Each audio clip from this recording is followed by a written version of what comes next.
मंगलमय मंगल करण वीतराग विज्ञान। नमो ताहि जाते भय अरहंतादि महान। करि मंगल करि हो महा ग्रंथ करन के काज। जाते मिले समाज सब पावे निज पद राज। पावे निज पद राज। इस भव के सब दुख निके कारण मिथ्या भाव। तिनकी सत्ता नाश करी प्रगटे मोक्ष उपाव। प्रगटे मोक्ष उपाव। मोक्ष मार्ग प्रकाशक नामक ये ग्रंथ है, पंडित प्रवर टोडरमल जी साहब की अनुपम रचना। चौथा अधिकार, इसके अंतर्गत मिथ्या दर्शन की प्रवृत्ति और मिथ्या दर्शन की प्रवृत्ति के अंतर्गत भी जीव और अजीव तत्व संबंधी अयथार्थ श्रद्धान की चर्चा कल तक हम यहाँ संपन्न कर चुके हैं। बहुत सुंदर और मार्मिक बिंदु पंडित जी साहब ने दिए कि हे जीव, तुझे भेद विज्ञान क्यों नहीं हो पाता है, क्योंकि एक तो मिथ्यात्व का जोर है। मिथ्यात्व का जोर बहुत भारी है, लेकिन मिथ्यात्व का जोर है माने शत्रु बलवान है। अब शत्रु को बलवान जानकर हम रोते रहें कि अपना बल बढ़ाने का प्रयास करें। बोलो क्या किया जाना चाहिए?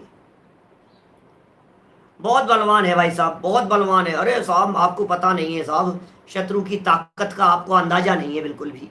तो शत्रु को बलवान जान रहा है, शत्रु को पावरफुल जान रहा है, ये कह रहा है कर्म बलवान है, दर्शन मोहनी बलवान है। आपको पता नहीं है साहब दर्शन मोहनी की ताकत, आपको पता नहीं है साहब दर्शन मोहनी का जोर। जब दर्शन मोहनी का जोर होता है तो यह जीव मिथ्यात्वी होता है, तब यह जीव सम्यक दर्शन की प्राप्ति नहीं कर पाता है। मिथ्यात्व का जोर है इस तरह का। तो हम ये कह रहे हैं कि भाई ये जो तेरा मिथ्यात्व का जोर था, ये मिथ्यात्व तेरी पार्टी में है कि दुश्मन की पार्टी वाला है? बोले दुश्मन है। तो यदि मिथ्यात्व दुश्मन है, क्या यदि ये मिथ्यात्व की पार्टी दुश्मन के खाते में है और उसका जोर दिखाई दे रहा है, तो हमें उस पर विजय प्राप्त करने के लिए क्या करना पड़ेगा? बोले उस पर विजय प्राप्त करने के लिए हमारे को अपने को पावरफुल करना पड़ेगा। अपनी पावर बढ़ाओ, अपने आप को शत्रु से भिन्न जानो, अपने आप को उससे न्यारा जानो। और अपनी पावर कैसे बढ़ेगी, भेद विज्ञान का अभ्यास कैसे होगा, कल बहुत चर्चा मैं आपके बीच में कर चुका हूं। बहुत ज़्यादा तो नहीं, लेकिन थोड़ी बहुत बात मैं यहाँ जरूर कहूँगा कि भाई ये जो भेद विज्ञान है ना, ये प्रतीक्षण करो। चांदीवाल जी साहब, ये प्रतीक्षण करने योग्य है भेद विज्ञान। कब नहीं करें ये बताओ भेद विज्ञान कि साहब करें कैसे? कि ऐसे करो आप, जहां जहां तुम्हारे को तुम्हारे अनुसार काम नहीं होता दिखाई देवे, उस पॉइंट को हाईलाइट करो। ये तो भेद विज्ञान होता है। मैं नहीं हूं, ये मेरा नहीं है, ये मेरा कर्ता नहीं है। जो मेरे हिसाब से नहीं चलता वो मेरा नहीं हो सकता। आप कहेंगे साहब मेरे हिसाब से तो बहुत लोग चलते हैं, मेरे हिसाब से तो सब कुछ चलते फिरते हुए दिखाई देते हैं। कि कभी कभी ऐसा भी होता होगा जब ये मेरी मर्जी के बिना भी चलते हैं। होता है कभी ऐसा? ऐसा कई बार होता है। बाकी 99% तो मेरे हिसाब से ही चलता है, लेकिन 0.1% मान लो आप, 0.1% मान लो कि भाई यही कहना चाह रहे हैं कि ये जो 0.1% जो कहा है, इस 0.1% की गहराई में जाकर के देखो, तुम्हें सब पता लग जाएगा आखिर ये 0.1% भी तुम्हारी इच्छा के विपरीत क्यों हुआ। बस बात खत्म। माने ये जो 99% हिसाब से चल रहा है। 1% भी यदि तुम्हारे हिसाब से नहीं चला, 0.1% भी यदि तुम्हारे हिसाब से नहीं चला, इसका मतलब अत्यंत स्पष्ट है कि वो 99% भी तुम्हारे हिसाब से नहीं चल रहा था। ये बच्चा हमारे हिसाब से चलता है साहब? बिल्कुल साहब, बिल्कुल। कोई एक आध बात कभी नहीं माने तो बात अलग है, बाकी तो सब बातें मानता है। बहुत आज्ञाकारी है कि भैया वो बातें तब मानता हुआ दिखाई देता है जब उसके उसका करने का कार्य और तुम्हारे द्वारा कहा गया वचन दोनों आपस में मिलते हैं, तो वो कहता है कि हाँ पिताजी, जैसा आप कहो वैसा ठीक है, कोई दिक्कत नहीं, आप जैसा कहोगे वैसा हम मानने को तैयार हैं। माने पिताजी की आज्ञा के अनुसार कब चलता हुआ दिखाई देता है? क्या? तब चलता हुआ दिखाई देता है पिताजी की आज्ञा और निर्देशन के अनुसार जब वो महसूस करता है, जब वो फील करता है कि पिताजी मेरे ही अनुसार बात कर रहे हैं, दोनों की बातें मिलती है।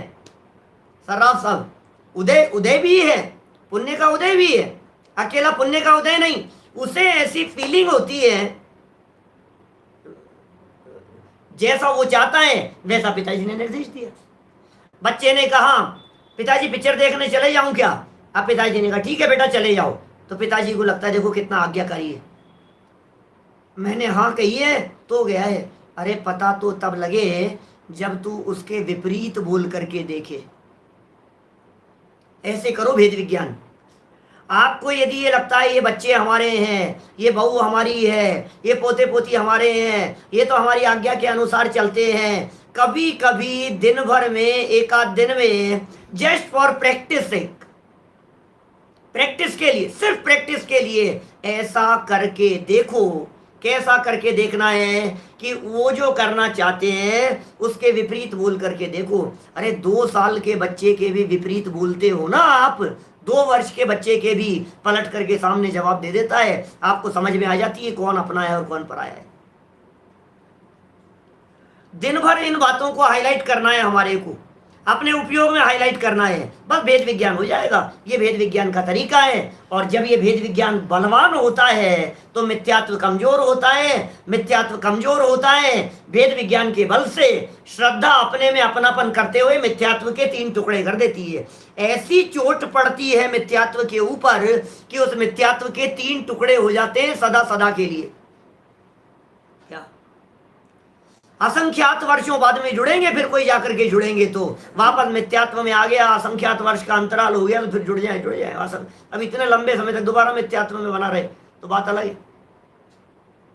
देखिए, जीव को अजीव मानता है, अजीव को जीव मानता है, दोनों में निमित्त नैमित्तिक संबंध था, उनमें कर्ता कर्म संबंध मानता है। ये मैं ही हूं, ये मेरे हैं, मैं इनका करता हूं और इनकी अवस्थाओं को मैं ही भोगता हूं। इस प्रकार से एकत्व, ममत्व, कर्तृत्व, भोक्तृत्व संबंधी मिथ्या मान्यता को रखता है।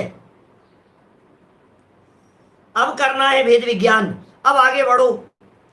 आश्रव तत्व संबंधी यथार्थ श्रद्धांत, पेज नंबर 82, 82 नंबर पेज पर देखिए। आश्रव तत्व संबंधी भूल क्या है?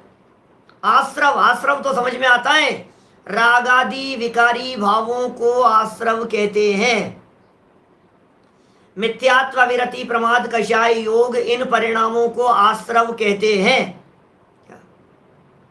आश्रव शब्द का प्रयोग वो आने वाले आश्रवों के अर्थ में यहां नहीं समझना, क्योंकि ये तो जितनी भूलें बतला रहे हैं, चाहे जीव अजीव के बारे में हो, चाहे आश्रव, बंध, संवर, निर्जरा, मोक्ष के बारे में हो, भूल क्या है? मान्यता संबंधी है, क्योंकि मिथ्या दर्शन है। भूल तो मान्यता संबंधी है ना। क्या भाई, जितनी भी भूल की चर्चा कर रहे हैं ये पूरी की पूरी भूल श्रद्धा संबंधी भूल है। ये पूरी की पूरी भूल मान्यता संबंधी भूल है। तो जीव अजीव के संबंध में मान्यता, आश्रव तत्व के संदर्भ में मान्यता। तो बोले मान्यता में गड़बड़ कहाँ है? बोले कर्म परमाणुओं के बारे में। कर्म परमाणुओं की तो खबर ही नहीं है इसको। अब हम देखिए, एक बात आपको कह रहे हैं कि जो प्रकरण चल रहा है ये ग्रहित मिथ्यात्व का नहीं, अग्रहित मिथ्यात्व का प्रकरण है। ख्याल में आ रही है बात? भाई आखिर ये जो चर्चा है ये अग्रहित मिथ्यात्व की है, इसका मतलब अनादि काल वाले मिथ्यात्व की है। इसका मतलब अनादि काल से जो मिथ्यात्व चला आ रहा है उस मिथ्यात्व में चींटियों सब की भी भूल आएगी, उसमें मक्खी मच्छरों की भी भूल आएगी, कीड़े मकोड़ों की भी भूल आएगी, नारकियों की भी भूल आएगी, हाथी घोड़ों की, कुत्ते इनकी भी भूल आएगी, देवगति की, तभी तो अनादिकाल से चली आएगी वो। तो आश्रव के संदर्भ में आश्रव कर्म प्रकृतियां, आश्रव कर्म परमाणु, उनकी तो खबर तिर्यंच गति के जीवों को है ही नहीं, तो फिर आग्रहित कैसे होगा? जब कर्मों क्रियाओं और प्रवृत्ति की बात कर लेंगे तब तो वो ग्रहित मिथ्यात्व में चला जाएगा। पॉइंट समझने की चेष्टा करना। तो यहां जो चर्चा कर रहे हैं ये परिणामों के आधार पर कर रहे हैं भाई साहब, इसलिए ये आग्रहित मिथ्यात्व होगा। आश्रम माने विकारी परिणाम, आश्रम माने खोटे भाव। अब खोटे भावों में दुख पने की अनुभूति, उन दुख की अनुभूति रूप परिणामों में आनंद मानना, बोले ये अनादिकाल से चला। ख्याल में आई बात? देखिए पढ़ता हूं यहां से, बहुत सुंदर मार्मिक चर्चाएं हैं, कोशिश करेंगे इसे पूरा करें जितना होगा। तथा इस जीव को मोह के उदय से मिथ्यात्व कषाय आदि भाव होते हैं। क्या? इस जीव को मोह के उदय से मिथ्यात्व कषाय आदि भाव होते हैं। मोह के उदय से माने दर्शन मोह के उदय से कि नहीं, पूरा मोह नहीं लेना, क्योंकि दो तरह के भाव कह रहे हैं, मिथ्यात्व भाव और कषाय भाव। तो मिथ्यात्व भाव होता है दर्शन मोहनी कर्म के उदय से, और कषाय भाव होता है चारित्र मोहनी कर्म के उदय से। उनको अपना स्वभाव मानता है। क्या समझना क्या कह रहे हैं यहां? उन्हें अपना स्वभाव मानता है। ये श्रद्धा संबंधी दोष है। समझे नहीं? दर्शन मोहनी का उदय और चारित्र मोहनी का उदय, उदय दोनों का है, लेकिन भूल यहां चारित्र मोहनी संबंधी नहीं बता रहे हैं, भूल यहां दर्शन मोहनी संबंधी बता रहे हैं। क्योंकि जो मिथ्यात्व है, जो मिथ्या दर्शन है, मिथ्या दर्शन की प्रवृत्ति की चर्चा है ना, पेज नंबर 80 पर हेडिंग दिया है, मिथ्या दर्शन की प्रवृत्ति की चर्चा। इसका मतलब चारित्र की चर्चा तो नहीं है यहां, चारित्र मोहनी की चर्चा तो नहीं है, दर्शन चल रही है। फिर साहब दर्शन मोहनी की चर्चा चलते हुए इन्होंने कषाय भाव की बात क्यों लिखी यहां? प्रश्न खड़ा होता है कि क्या कहा भाई? ये तो नेटवर्क की है स्थिति। चलो कोई बात नहीं। क्या कह रहे हैं? मिथ्यात्व कषाय आदि भावों की चर्चा की ना, मिथ्यात्व और कषाय भाव, तो बोले ये दोनों तो दर्शन मोह और चारित्र मोह के उदय से हुए, लेकिन इन दोनों में जो मैं पने की कल्पना हुई ये मिथ्यात्व है। क्या ख्याल में आई बात? इनके साथ में जो मैं पना जुड़ा हुआ है, ये कह रहे हैं उनको अपना स्वभाव मानता है। ये श्रद्धा संबंधी भूल है, ये मान्यता संबंधी भूल है, और कर्मोपाधि से हुए नहीं जानता। टोडरमल जी कहना चाह रहे हैं, चाहे मिथ्यात्व का भाव हो, चाहे गुस्से का भाव हो, चाहे मायाचारी का भाव हो, चाहे छल कपट का भाव हो, ये जो भाव होते हैं, इन भावों में ये जो भाव हो रहे हैं, बोले इन भावों में उपाधि है कर्म की, ये औपाधिक भाव है, ये उपाधिजन्य भाव हैं, और ये उदय के निमित्त से हो रहे हैं, ये औदैहिक भाव हैं। तो हो रहे हैं औदैहिक भाव, तो इन्हें औदैहिक भाव नहीं जानता, तो इन्हें अपना स्वभाव देखो, अपना स्वभाव मानता है। अपना माने तो दिक्कत नहीं, और स्वभाव माने तो अनर्थ हो गया। क्या? यद्यपि इसी प्रकरण की अंतिम लाइन में कहेंगे अपना मानता है इसलिए छोड़ता नहीं है। जनागम में दोनों प्रकार के कथन मिलते हैं। तो भाई ऐसा समझना यहां कि ये जो मिथ्यात्व क्रोधादिक भाव हुए हैं, इन मिथ्यात्व क्रोधादिक भावों को स्वभाव मानता है, उपाधिजन्य नहीं मानता है। ये इसकी भूल है, ये अनादिकालीन भूल है भाई साहब। उपाधि जन्य नहीं मानता है, ये तो अलग मैटर हो गया, लेकिन स्वभाव मानता है, अपने ही मानता है, ये तिर्यंचों के भी होता है। गुस्सा, मुझे गुस्सा आ रहा है, मैं बहुत तेज गुस्सा कर रहा हूँ, गुस्सा, मजा, इसमें मजा आ रहा है, ये जो परिणाम है ना, रागादि परिणाम, इन रागादि परिणामों में सुखानुभूति, ये भूल है यहां। देखिए आगे कहते हैं, दर्शन ज्ञान उपयोग और ये आश्रव भाव उनको एक मानता है। आश्रम के संदर्भ में अपनी भूलें बता रहे हैं। पहले नंबर की भूल हुई, स्वभाव मानता है। आश्रम भावों को, मिथ्यात्व भावों को, रागादि भावों को, विकारी भावों को अपना स्वभाव मानता है, पहली भूल। भूल नंबर 2, दर्शन ज्ञान उपयोग और आश्रव भाव उनको एक मानता है। भाई जैसे दर्शन ज्ञान है वैसे क्रोध आदि के, क्या फर्क पड़ गया? ज्ञान की पर्याय ज्ञान है, दर्शन की पर्याय दर्शन है, और चारित्र की पर्याय क्रोध आदि के, तो मेरी पर्याय तो है। कारण क्या है, क्यों मानता है? क्योंकि इनका आधारभूत तो एक आत्मा है, ये प्रॉब्लम है। इनका आधारभूत एक आत्मा है। भाई ज्ञान क्या कहाँ पैदा हो रहा है? बोले आत्मा में। दर्शन कहाँ पैदा हो रहा है? बोले आत्मा में पैदा हो रहा है। बोले मिथ्यात्व कहाँ पैदा हो रहा है? बोले आत्मा में।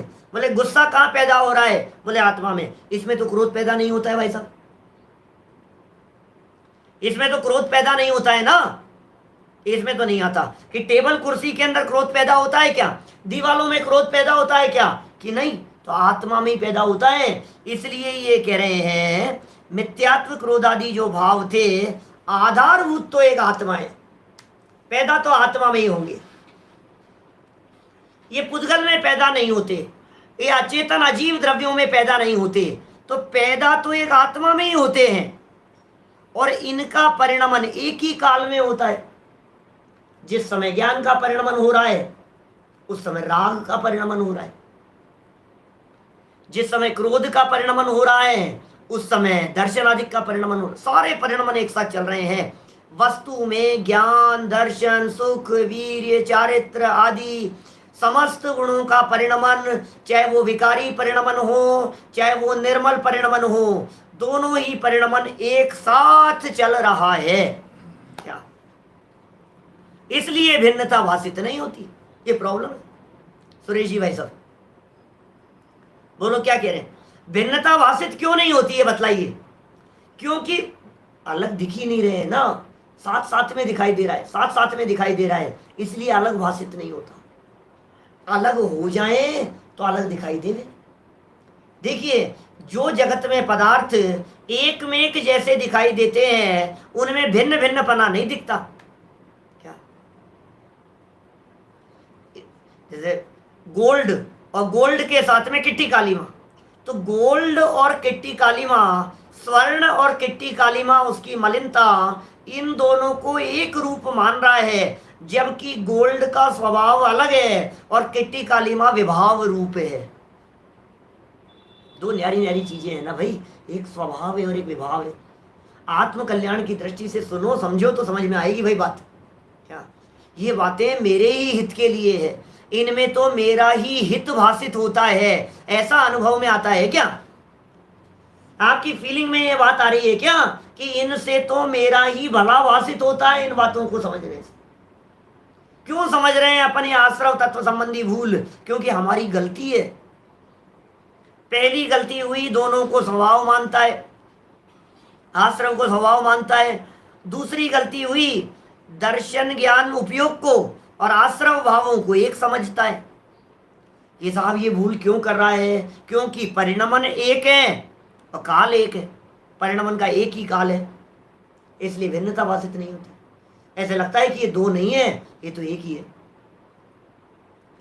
भाई जो दो एक साथ होते हुए दिखाई देते हैं उनमें द्वैतपना, अरे कभी कभी तो हस्बैंड वाइफ दोनों एक दूसरे के अनुसार 100% चलते हो, आस पड़ोस वाले सब जानते हो, तो पता है क्या कहते हैं? ये दो नहीं है, ये एक ही है।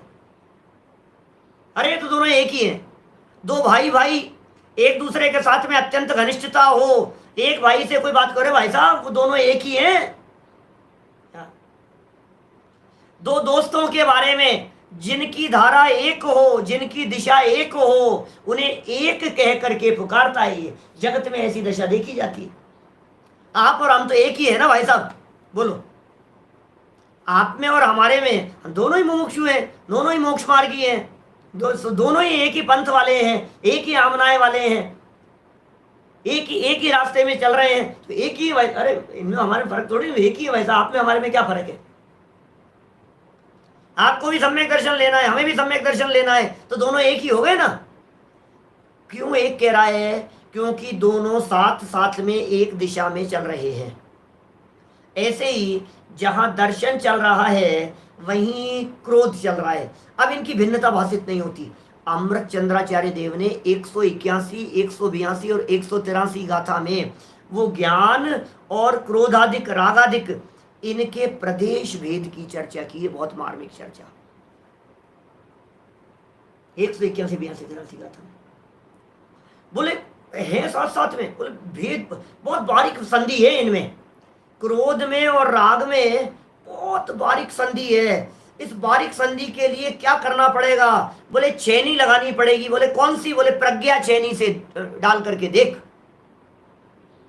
अंदर में डारी अंतर भेदिया, प्रज्ञा चैनी लगाओ इसके ऊपर। आचार्य अमृतचंद्र स्वामी कह रहे हैं देख, ये राग अलग है, ये आकुलता जनक दिखाई दे रहा है, और ये ज्ञान है, ये शांति प्रदान करने वाला दिखाई दे रहा है। करो वेद विज्ञान निरंतर, करो वेद विज्ञान। नादूण आसवाणम असुचित्तम च विवरीय भावम च दुखम दुख फलत्य, दुख रूप है, दुख का कारण है, अशुचि है, विपरीत है। करो वेद विज्ञान,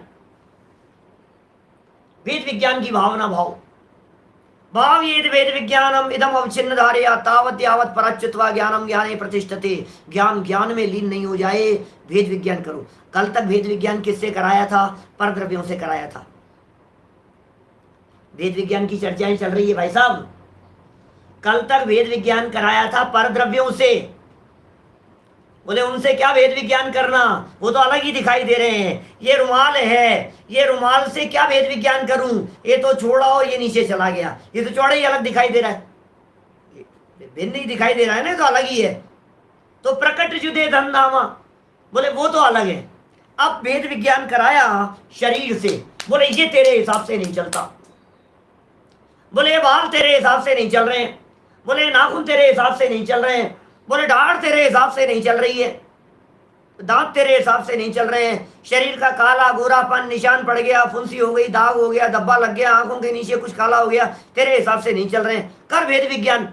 जब जब हमारे हिसाब से नहीं चले, मारो वेद विज्ञान की चोट उसके ऊपर। समय सार ग्रंथ की बात कर रहा हूं साहब, राजेश जी।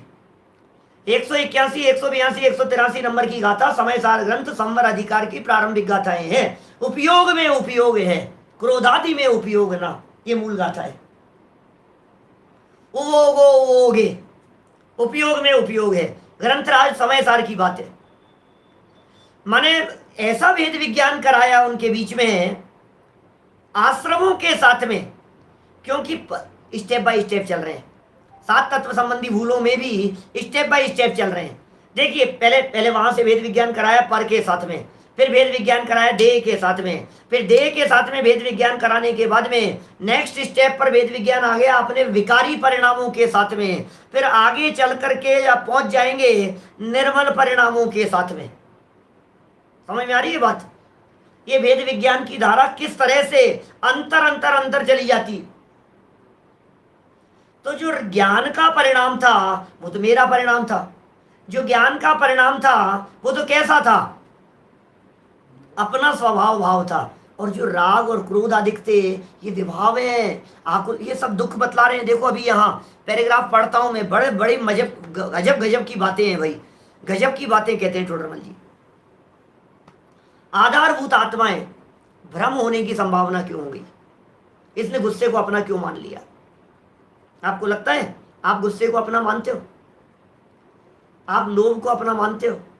अपने मेरा भाव है, मुझे कैसा? देखो अच्छे भाव होते हैं तो भी उन्हें अपना मानते हो, बुरे भाव होते हैं तो भी आप उन्हें अपना मानते हो।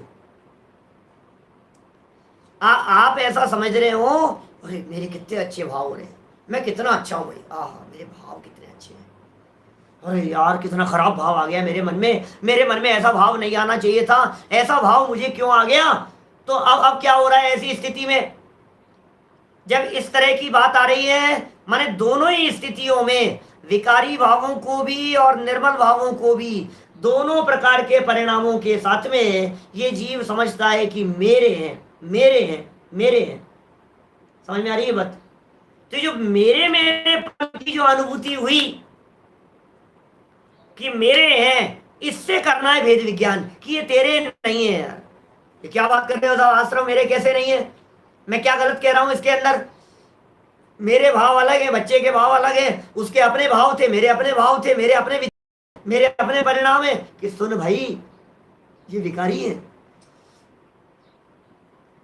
ये दुख रूप है, ये दुख उत्पन्न करने वाले हैं, ये तेरे स्वभाव का घात करने वाले हैं, ये तुझे नुकसान पहुंचाने वाले हैं, ये तुझे पीड़ा देने वाले हैं, ये तुझे कष्ट प्रदान करने वाले हैं। ऐसा गहराई से विचार कर, ये वेद विज्ञान करना है हमारे को। एक हमारे लिए सुख ज्ञान अपना बेटा है क्या, और राग सौतेला बेटा है। समझ में आ रही है बात। ज्ञान अपना मित्र है और राग अपना शत्रु है। अब अपने तो दोनों ही है, मित्र भी अपना है और शत्रु भी अपना है। ऐसा बोलते हैं ना अपन कि साहब ये मेरा मित्र है, ये मेरा शत्रु है। तो बोलो, राग को अपना कहें कि नहीं कहें, क्या कहना है आपको। राग को अपना बोलें कि नहीं बोलें, कि अपना जरूर कहो उसे, लेकिन अपना कहते हुए भी अपना मानना मत। क्यों नहीं मानना, क्योंकि वो अपना तो है लेकिन अपना शत्रु है। अपना तो है लेकिन अपने को नुकसान पहुंचाने वाला है। बद्ध घातक संबंध कहा है आचार्य देव ने 74वीं गाथा में, समय सार ग्रंथ 74वीं 74 नंबर गाथा में।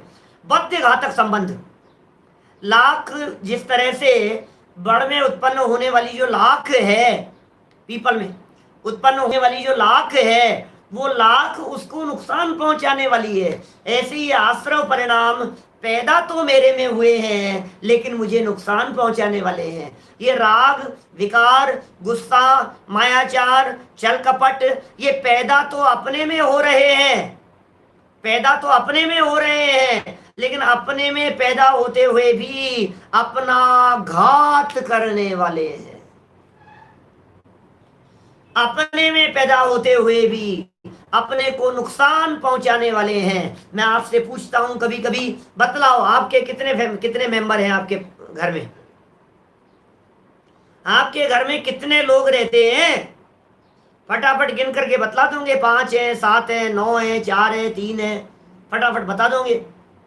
पंडित जी हम लोग तो 5 लोग रहते हैं हमारे घर में।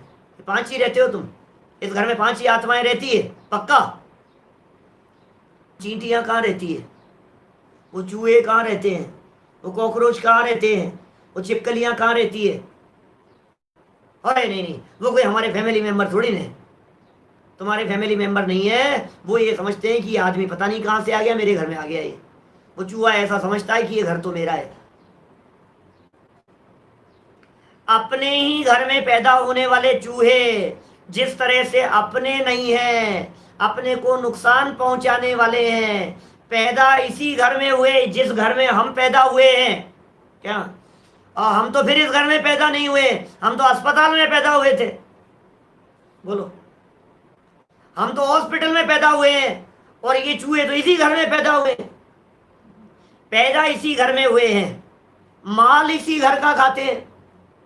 बोलो, इसी घर में पैदा हुए, इसी घर का माल खाते हैं। बोलो इस घर के हैं या नहीं है। आप गिनते नहीं हो उनको।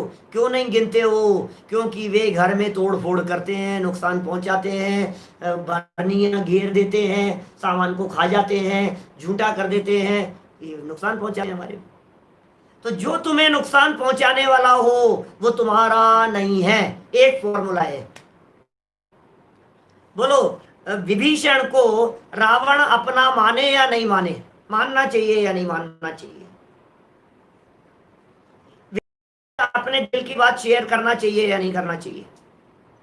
देखो भाई, अभी मैं विभीषण अच्छा था बुरा था क्या था, मोक्षगामी था मोक्ष में, मैं वो कोई बात नहीं करना चाह रहा आपसे, सिर्फ इतनी बात कह रहा हूं, एक साधारण नैतिकता के नाते, एक समझदारी और एक बुद्धिमान व्यक्ति होने के नाते रावण को अपनी प्रॉब्लम्स विभीषण से शेयर करनी चाहिए या नहीं करनी चाहिए? हरगिज नहीं करनी चाहिए, क्योंकि वो शत्रु से मिला हुआ है। अच्छे या बुरेपन की बात नहीं कर रहे हैं हम, हरगिज नहीं करनी चाहिए, क्योंकि वो दुश्मन से मिला हुआ है, क्योंकि वो शत्रु से मिला हुआ है, क्योंकि वो मेरे राज्य का घात करने वाला है, वो मेरे राज्य का नुकसान पहुंचाने वाला है, वो मेरी मौत का कारण है। इसी तरह से आश्रव भाव, ये विकारी भाव, ये हमारे मौत के कारण है। क्या मौत के कारण? मर रहा है प्रतीक्षण, अंदाजा आएगा तुझे? क्या हर क्षण मर रहा है, हर क्षण मर रहा है, मौत की अनुभूति हो रही है प्रतिक्षण, कषाय में, गुस्से में, जल रहा है, पीड़ित हो रहा है, मरे जा रहा है। क्या ऐसा है? चलिए, क्या कह रहे हैं, भ्रम क्यों हो गया, गलती कहां हो गई हमारी? कि गलती इसलिए हो गई कि इनका परिणमन एक ही काल में होता है। परिणमन एक ही काल में होता है, इसलिए इसे भिन्नता भाषित नहीं होती, इसे अलग अलग ही नहीं रहा है। अभी देखो, ये जो रुमाल है, ये रुमाल अलग है और रुमाल का मैल अलग है, ये हमारे को भिन्नता भाषित नहीं होती। ये दो चीज लगी नहीं रही है हमारे को, रुमाल और रुमाल का मैल। हम तो कह रहे रुमाल ही गंदा है, अरे नहीं भाई, मैल अलग है और रुमाल अलग है। और कोई समझदार व्यक्ति साबुन के माध्यम से ऐसी जगह पर चोट मारता है कि इसका मैल हट जाता है और रुमाल ज्यों का त्यों रह जाता है। इसी तरह से भेद विज्ञान की जो प्रज्ञा चैनी है, वो प्रज्ञा रूपी चैनी को इस प्रकार भीतर में अंतर में डालिए कि अंतर में डालने के बाद ये क्रोधादि विकारी भाव अलग हो जाएं और ज्ञायक आत्म तत्व अलग हो जाए। ऐसा भेद विज्ञान कीजिए, क्रोधादि विकारी भाव नष्ट हो जाएं, मर जाएं, मिथ्यात्व भाव, आश्रव भाव, गुस्सा, नाराजगी, राग, द्वेष, मोह, कषाय सब, और ये आत्मा जो का त्यों पवित्र रह जाए। ऐसी जगह पर संधि है, बारीक संधि है। बुखार होता है ना, बुखार होने पर आपको क्या लगता है? शरीर ही गर्म हो गया, शरीर तप रहा है। अरे भाई, शरीर तप रहा है, लेकिन दवाई ऐसे जॉइंट पर जाकर के लगती है कि बुखार निकल जाता है और शरीर रह जाता है। ये भेद विज्ञान करना है हमारे को। ऐसा भेद विज्ञान करो आप, बुखार चला जाए और शरीर रह जाए। बोलो भाई साहब, विनीत जी भाई साहब, यही तो करना है अपने को। ये प्रैक्टिस के दम पर होगा, प्रैक्टिस के दम पर होगा। क्या अपना नहीं है क्रोधादि भाव, क्रोधादि भाव अपना नहीं है, लेकिन अपना मान रहा है भ्रम से, और मानने का कारण ये है उनकी एक ही काल में उत्पत्ति, ये मानने का कारण है। एक साथ उत्पत्ति होती है, इसलिए ऐसा मानता है। देखिए, तो फिर साहब ये इसलिए इसे भिन्नपना भाषित नहीं होता, और भिन्नपना भाषित होने का कारण जो विचार, ये वो गजब की लाइन है, जो गजब की लाइन ऊपर भी दी थी टोडरमल जी ने। क्या? जिस विचार से भिन्नता भाषित हो, वो विचार मिथ्या दर्शन के जोर से हो नहीं सकता।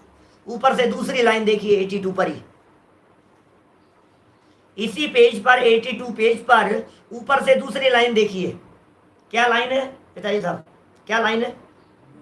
जिस विचार द्वारा भिन्नता भाषित होती है, वह मिथ्या दर्शन के जोर से हो नहीं सकता। वो विचार नहीं हो सकता जिस विचार से भिन्नता भाषित होती है। अब आश्रम वाले में लाइन पढ़ो,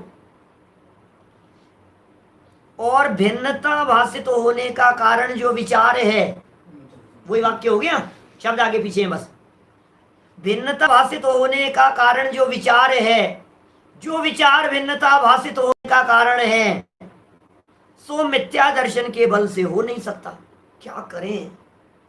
मिथ्यात्व इतना हावी होता है कि वो मिथ्यात्व ये कहता है कि बेटा तू ही तो कर रहा है, तेरा ही तो है, क्या कर रहा है? जिस विचार से भिन्नता भाषित हो, क्रोधादिक से भिन्नता भाषित हो, वो विचार मिथ्या दर्शन के विशेष जोर से भिन्नता भाषित नहीं होती। इस उल्टी मान्यता रूपी मिथ्यात्व को भिन्न नहीं जानता। दर्शन मोह के उदय जन्य मिथ्यात्व और चारित्र मोह के उदय जन्य क्रोधादिक। पैराग्राफ तो यही है ना, इसी पैराग्राफ की चर्चा चल रही है। दर्शन मोह के उदय जन्य मिथ्यात्व और चारित्र मोह के उदय जन्य क्रोधादिक। अब इन मिथ्यात्व और क्रोधादिक ये दोनों और इनके साथ में राग अपना ज्ञान, अब ये साथ साथ में चल रहे हैं और उल्टी मान्यता का ऐसा प्रकोप है कि ये दो नहीं दिख रहे, एक ही दिख रहे हैं। देखो भाई साहब, ये जो होते हैं ना वॉलपेपर जैसे लगे हुए होते हैं, ऐसा जॉइंट होता है, वो जॉइंट दिखता नहीं है। आप बोलो, वो जॉइंट नहीं दिखाई देता। कभी कभी वो सेलो टेप होती है ना, सेलो टेप, उस सेलो टेप के अंदर आपको वो जॉइंट नहीं मिलता। कहां से? यार तो कहीं लग ही नहीं रहा है इसके अंदर, तो कहीं तो होगा वो पॉइंट। फिर ऐसे हाथ लगा करके घुमा करके देखते हैं। ये कह रहे हैं तुझे वो जॉइंट देखना है, तुझे वो बारीकी देखनी है, तुझे उस सूक्ष्मता में जाकर के देखना है। ये विकार है और यह निर्मलता है। ये मेरी आकुलता का कारण है और यह निराकुलता का कारण है। इस बात को गहराई से देखना है। मिथ्या दर्शन के बल से हो नहीं सकता। बल किसका है? जोर किसका है? अच्छा सुनो, मिथ्या दर्शन के बल से हो नहीं सकता। ऊपर भी कहा था मिथ्या दर्शन के जोर से हो नहीं सकता। अब एक तो मूर्ख ऐसे हो सकते हैं जो ये कहें मैं क्या करूं साहब, मिथ्या दर्शन का जोर है साहब, मेरी तो कुछ चलती नहीं है साहब, ऐसे ही मिथ्यात्व कर्म का उदय है, अब ये तो ऐसे ही चलेगा भाई साहब, मैं क्या करूं। तब मिथ्यात्व का जोर है तो इसमें मेरी कहां चलेगी। जब तक मिथ्यात्व का उदय रहेगा तब तक मिथ्या दृष्टि रहूंगा। तो सम्यक दर्शन प्राप्ति के लिए क्या करें कि मिथ्यात्व की कृपा हो और वो छोड़ करके चला जाए तो सम्यक दर्शन हो जाए। क्या मैं आपसे पूछ रहा हूं, मिथ्यात्व जो है, मिथ्या दर्शन जो है, ये मिथ्या दर्शन जाएंगे तो सम्यक दर्शन जी आ पाएंगे। अब मिथ्या दर्शन जी जा नहीं रहे हैं तो सम्यक दर्शन की एंट्री हो नहीं पा रही है। हम क्या करें? हमें करना है सम्यक दर्शन, सम्यक दर्शन की प्राप्ति करनी है। अब मिथ्या दर्शन जी जाए तो सम्यक दर्शन आए। अब मिथ्यात्व कैसे जाए? मिथ्यात्व सीट खाली करता ही नहीं है सम्यक दर्शन के आने के लिए। भाई साहब, श्रद्धा के लिए वैकेंसी तो खाली होनी चाहिए ना। श्रद्धा, हमारी श्रद्धा अभी अंगेज है। कहां पर अंगेज है श्रद्धा? कि पर पदार्थों में तन्मयता करने में अंगेज है।